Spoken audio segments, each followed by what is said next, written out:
Ranking every Survivor season worst to best. Number 42, Survivor Fiji. I guarantee you were expecting this, or even this to be the worst ranked season of all time, but anyone who has watched my channel for any amount of time understands how much I dislike Survivor Fiji. It all comes down to the have versus have-nots twist, giving one tribe complete luxury. I'm sorry, but I just didn't become a Survivor superfan from any sort of love watching people basically getting tortured every week on the island. Number 41, Survivor Nicaragua. Yes, the season with the double quit. Every Survivor superfan goes through a rite of passage remembering exactly the moments they became a superfan. For me, that was around the time of Heroes vs Villains, which we won't be talking about until near the end of this video. Anyway, Survivor Nicaragua is so tough to watch due to it taking place directly after Heroes vs Villains. A dumb twist in the Medallion of Power, a weak winner, and especially the double quit just leaves not much to enjoy. Number 40, Survivor Caramoan. This is where you need to remember that Survivor seasons are a lot like pizza. Even when they're bad, they're still a little bit enjoyable. Well, we first need to cut the entire cast in half, as basically the entire fans tribe is forgettable, and I mean really forgettable. I dare you to try and name everyone from the fans tribe without cheating, and I'll even let you look at their faces. We have the classic Brandon Hant situation, but that's not good Survivor watching someone go through a complete mental breakdown. Number 39, Survivor Thailand. This is the only old school Survivor season that we'll be discussing until this pops up in a little bit. Don't get me wrong, Thailand is a prime example of what a bad Survivor season looks like, but the fact that it's 20 years old at this point makes me feel like we can't be as harsh on it as a newer but still equally as bad Survivor season. Number 38, Survivor Worlds Apart. This season is actually pretty unique in that it's not a single moment that makes me dislike it, but more a bunch of smaller moments building up. It's not a good time watching Shireen getting bullied on multiple occasions or people being mean to each other in general, and now that I think about it, that's what a lot of these bottom tier seasons have in common. It feels like none of these players are having fun playing Survivor. This is a once in a lifetime adventure to live on an island. The best birthday present you'll ever get. My birthday too today, Jeff. Number 37, Survivor Island of the Idols. We need to be honest with ourselves, we all knew this season was going to be coming up sooner rather than later, and many people would argue I'm still being far too nice as it should be the worst season of all time. And yeah, the post-merge is really bad, it's unwatchable, but until we get to the Dan situation, this season was really good, with one of the most interesting pre-merges of all time. Number 36, Survivor Samoa. If you want to know how someone feels about Russell Hantz, all you need to do is ask them how they feel about Survivor Samoa, as he dominates every storyline and every moment from start to finish. It can't be denied how important Russell's impact on Survivor was, but the unbalanced editing is tough to sit through on a rewatch. Number 35, Survivor One World. And this season is sadly the perfect example of wasted potential, as I'm a big supporter of wanting to see the One World twist attempted again in the future. But sadly, it's the result of coming in the dark age of Survivor when the casting was subpar at best. When one of the most interesting characters on your season is Colton, you know there's a problem with your season. Although I was jumping up and down in excitement when Colton went home, it also somehow killed the season along the way. Kim's a top tier winner, Troyzan's a fun character, but One World is a bottom of the barrel kind of season. Number 34, Survivor Ghost Island. Wait, did I just talk about wasted potential for One World? Well, the same rules apply for Ghost Island. Similar theme across both these seasons with super compelling twists that just didn't pan out. It shows how good of players Dom and Wendell were for the power they held this entire season, but damn does it make for boring TV. I found myself only looking forward to the flashbacks from Ghost Island every episode to at least feel something with that nostalgia. But even that was a letdown with some players not getting the chance to play going to Ghost Island. Number 33, Survivor Guatemala. This may not be the worst Survivor season of all time, technically it's the 10th worst season of all time, but come on, without a doubt this is the most forgettable season of all time. Number 32, Survivor Redemption Island. Similar to Survivor Samoa with Russell Hantz, how someone feels about Redemption Island completely comes down to how you feel about Boss and Rob. Personally, I'm actually a huge fan of Rob for what he was able to do this season, but trying to be as objective as possible, I understand the problems with the unbalanced editing and a tribe that basically worshipped Rob and didn't want to vote him out. Number 31, Survivor Co Wrong. 100% people are going to be yelling at me in the comments for this one, as this is my first of many hot takes throughout the video. It was hyped up as one of the hardest seasons of all time with 3 medical evacuations, which I view as a gimmick more than anything else. Again, I don't watch Survivor to see people suffer. I watch this show for the social strategy gameplay, and although I respect Michelle as a winner, I really don't think the editors did, as they had no idea how to highlight her gameplay. Number 30, Survivor Marquesas. And with that, we have entered the stretch of seasons that I view as perfectly average and nothing special. They are decent seasons, of course, maybe even considered good, but nowhere near the high quality great seasons, and at the same time a step up from the trashman of the lower quality seasons. seasons. Marquesas introduces us to Boss and Rob, the rock draw Final Four, as well as the important strategic move of flipping on John Carroll, and at the same time feels boring like other old school seasons, but without the magic of being considered one of the first. Number 29, Survivor Heroes vs. Healers vs. Hustlers. First of all, this season loses some points for that awful HHH name. This season is mostly remembered for the dramatic Ben bombs, which are epic TV moments. However, they do more bad than good for the season overall by making all the other characters look stupid for making Ben look so good. Number 28, Survivor Palau. Any new school fans would probably agree with this spot for Palau. However, any old school fans are thinking this is another super hot take. Over half of the season is really cool the very first time you watch it. You know, the part where Stephanie becomes the last player standing, but it's just so difficult to get through the first half of the season on any future rewatch. Number 27, Survivor Vanuatu. This season sits at a very weird spot in the community currently, as it was regarded as a bad season for a long time, but it has almost turned into a cool thing on Reddit to talk about how underrated this season is. In fact, people talk about how underrated this season is so often that it's almost overrated now. On top of that, it's hard to get into the season as the first few episodes are so boring. I was so bored that I gave up watching this season and needed to restart it and try again another time. Number 26, Survivor 41. I bet there's at least one person out there watching this video that has just been waiting patiently for this season to pop up. I'm not gonna lie, I don't understand the people that say this is a top tier season, especially with things like the hourglass twist, do or die twist, and constant discussion of advantages. But there's also multiple iconic moments surrounding a highly impressive and fun cast to watch. Do you have an idol, Xander?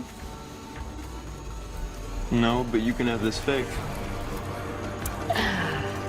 Number 25, Survivor the Amazon. Look, this is a Survivor season that everyone needs to watch for how impactful it is in the show's overall legacy, with Mr. Rob as a podcast himself, Rob Cisternino, basically inventing the flipping strategy. But boy oh boy does this season not age well in the year of 2022. Countless sexist remarks and a disappointing winner makes it less than average. Number 24, Survivor the Australian Outback. For being the second ever season of Survivor, you would be lying to yourself if you said it didn't do anything right, as you get an interesting cast with so many future returning players. But just like how everyone complains about Survivor 41 and 42 being 26 days long, I'm here to complain that Survivor the Australian Outback being 42 days is way too long. You need a satisfying conclusion to your story and finish on a high note, and the exact opposite thing happens here, as this is one of the worst finale episodes ever. Number 23, Survivor Panama. This season will always feel special to me, as it was the first season of Survivor I ever watched live. Specifically, the first ever episode I got to watch was when they got to see their loved ones. If we could go back and tweak a couple things here and there, it would turn into a really good season, as the recipe for a great season is all there with the underdog story of Terry Dietz and the introduction to Sari Fields. However, a lackluster winner and the inclusion of a super idol gives it obvious flaws. Number 22, Survivor South Pacific. In a lot of ways, Survivor Redemption Island and Survivor South Pacific is the exact same, but somehow the final product turned out much better this time around. Now that I'm thinking about it, the exact same thing can be said about Survivor 41 and Survivor 42. I love this version of Aussie, and the pre-merge back and forth is top tier, but the obvious vote outs after the merge really suck, and the cult alliance is kinda creepy. Number 21, Survivor Africa. In a lot of ways, this season closes the book of the true classic old school era of the first 3 seasons, all feeling very similar, but Africa separating itself with the inclusion of the first ever tribe swap. There's one big issue though, it's the 3rd season of Survivor. You never hear people cut Africa slack for being basic like people do for the first 2 seasons, even if it does improve on those classics. Number 20, Winners at War. On paper, this season should be one of the greatest seasons of all time, and sadly it's just not. And crazy enough, it's not even that insane of a hot take to say Winners at War was disappointing. If you think objectively for a second and remove the gimmick and hype that was bringing 20 winners back together, it's a confusing and mess of a season. Number 19, Survivor Borneo. It really does feel good to come full circle, and just feels right to rank Survivor Winners at War and Survivor Borneo back to back. In a way, both these seasons are impossible to rank, as objectively they're not that good, but subjectively Winners at War feels epic, and Borneo feels special for being the first ever season. Number 18, Survivor Gabon. I would argue this placement or somewhere close to this spot is where the majority of people would place Survivor Gabon on their rankings, as it's definitely not a terrible season by any means, but it's not an amazing season either. Actually, that's not true at all, as Survivor YouTuber Peridium ranks Survivor Gabon as as the 6th greatest season of all time. How do I know this? Well, because I'm hosting a huge event bringing your favorite Survivor YouTubers together with the Survivor YouTuber season rankings. I'll be going live on YouTube every Friday at 8 p.m. Eastern Standard Time until the first episode of Survivor 43 with your favorite Survivor YouTubers. This is something you won't want to miss.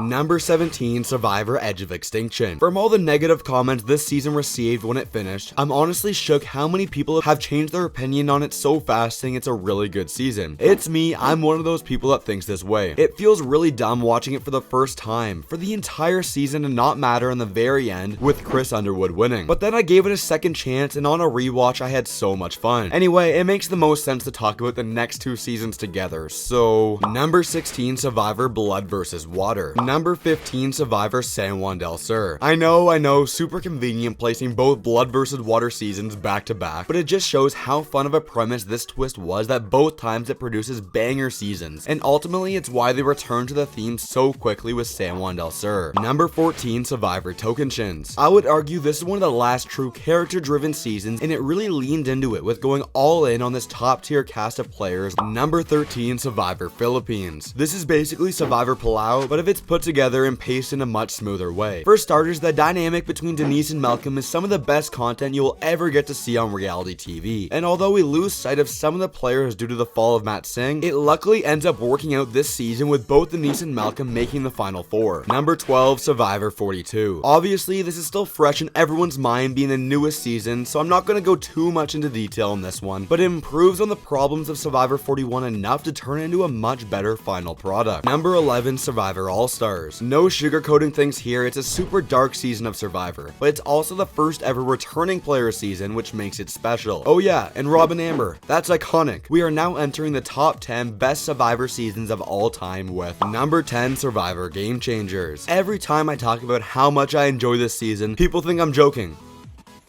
I'm dead serious. Obviously, the Jeff Varner moment is absolutely disgusting, and he's a terrible person that somehow got to play Survivor 3 times. Just like Survivor Edge of Extinction, if you don't take yourself too seriously, this season is a lot of fun with crazy moments. Number 9, Survivor Pearl Islands. This truly was Survivor's first ever masterpiece, and although this season released in 2003, some people consider it the best season of all time. You have the biggest reality TV moment of all time with Johnny Fairplay's dead grandma alive, and one of the biggest reality TV characters of all time with Rupert. Number 8, Survivor Cook Islands. Growing up, this was the first full season I ever watched live, and for the longest time, Ozzy was my favorite player of all time. So yeah, I'm sorry, this one's a little subjective, it's coming in 8th place. Number 7, Survivor China. This is what kickstarted what many Survivor fans, including myself, consider the golden age of Survivor. And it makes sense that 2 other seasons in the golden age we have yet to mention in this video. We have a great and now underrated winner in Todd. Amazing moments with James being voted out with 2 idols in his pocket, a top tier location, and fan favorite players with Amanda and Courtney. Number 6, Survivor Millennials vs Gen X. Honestly, my only real gripe with this season is that it starts to get a little too game-body and strategic at times, but even still it's able to do it in an entertaining way that never gets too confusing. Oh wait, but it does suck how we never left Fiji after this season. And we are now entering the top 5 seasons. Before I go through my rankings, let me know in the comments how you would rank these seasons. Number 5, Survivor Heroes vs Villains. It's the perfect comfort season that I will throw on to watch if I'm ever bored. Number 4, Survivor Micronesia. Perfecting the art of the blind side with the Black Widow Brigade as people fear this all-girls alliance even to this day. Number 3, Survivor Cagayan. This is the perfect season to have someone watch if you're trying to turn them into a Survivor superfan. Number 2, Survivor Cambodia. The only complaint people have with this season is too much strategy, but that's okay with me as I'm someone that loves that part of Survivor. And the voting system by the fans was epic. Number 1, Survivor David vs Goliath. I truly believe this is the textbook example of the perfect season of Survivor from start to finish with characters and strategic moments. If you want me to go more in detail on these Survivor rankings, click right here for a playlist containing all my Survivor season reviews.